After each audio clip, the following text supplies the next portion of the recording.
ಇನ್ನು spp state public prosecutor ಜಾಮೀನಿಗೆ ಆಕ್ಷೇಪಣೆಯನ್ನು ಸಲ್ಲಿಸೋದಕ್ಕೆ ಅವಕಾಶವನ್ನು ಕೇಳಿದ್ದಾರೆ. ಆದರೆ ಕಾಲಾವಕಾಶವನ್ನು ನೀಡೋದಕ್ಕೆ ನ್ಯಾಯಾಧೀಶರು ಒಪ್ಪಿಲ್ಲ. ಈಗಾಗಲೇ 3 ಬಾರಿ ಅವಕಾಶ ನೀಡಲಾಗಿದೆ, ಮತ್ತಷ್ಟು ದಿನ ಅವಕಾಶ ಕೊಡೋದಕ್ಕಾಗೋದಿಲ್ಲ ಅಂತ ಜಡ್ಜ್ ಹೇಳಿದ್ದಾರೆ.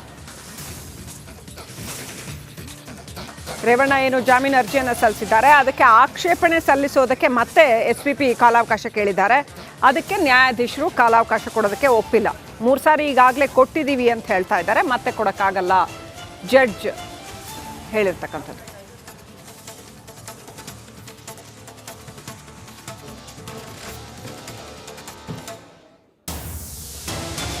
ಜಾಮೀನಿಗೆ ಆಕ್ಷೇಪಣೆಯನ್ನು ಸಲ್ಲಿಸೋದಕ್ಕೆ ಅವಕಾಶವನ್ನು ಕೇಳಿದ್ದಾರೆ ಎಸ್ಪಿಪಿ.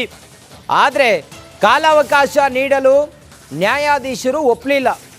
ಆಲ್ರೆಡಿ 3 ಬಾರಿ ಅವಕಾಶವನ್ನು ನೀಡಲಾಗಿದೆ, ಮತ್ತಷ್ಟು ದಿನ ಅವಕಾಶ ನೀಡಲು ಆಗೋದಿಲ್ಲ ಅಂಥೇಳಿ ಜಡ್ಜ್ ಹೇಳಿದ್ದಾರೆ. ಆ ಮೂಲಕ ವಾದ ಪ್ರತಿವಾದ ನಡೀತಾ ಇದೆ.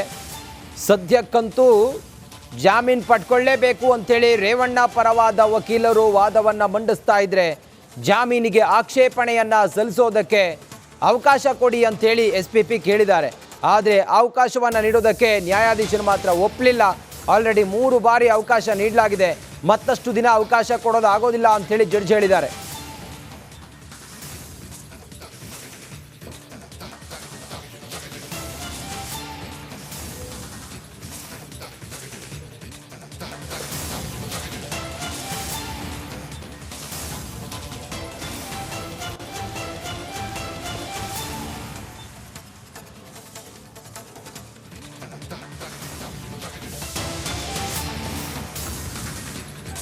ಎಸ್ಪಿಪಿ ನೇಮಕಕ್ಕೆ ಕೆಲವು ಮಾನದಂಡ ಇದೆ.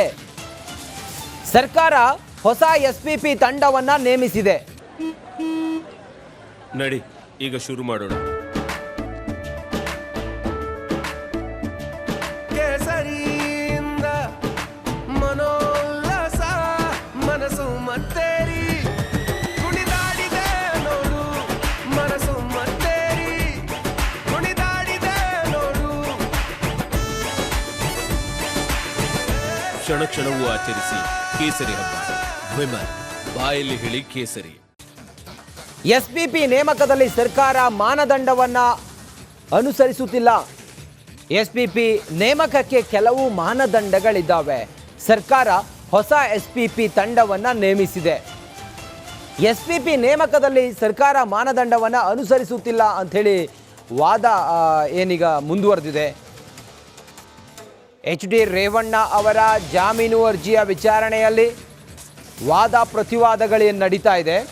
ಈ ಸಂದರ್ಭದಲ್ಲಿ ಬಹಳ ಪ್ರಮುಖವಾದಂಥ ವಾದ ಇದು.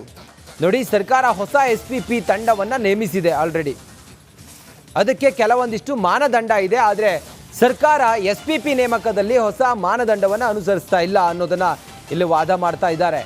ಆ ಮೂಲಕ ರೇವಣ್ಣವರ ಜಾಮೀನು ಅರ್ಜಿಯ ಭವಿಷ್ಯ ಇದೆಯಲ್ಲ, ಬೇಲ್ ಭವಿಷ್ಯ ತೀರ್ಮಾನ ಆಗತ್ತೆ. ಸದ್ಯಕ್ಕೀಗ ನ್ಯಾಯಾಧೀಶರ ಮುಂದೆ ವಾದ ಮುಂದುವರೆದಿದೆ.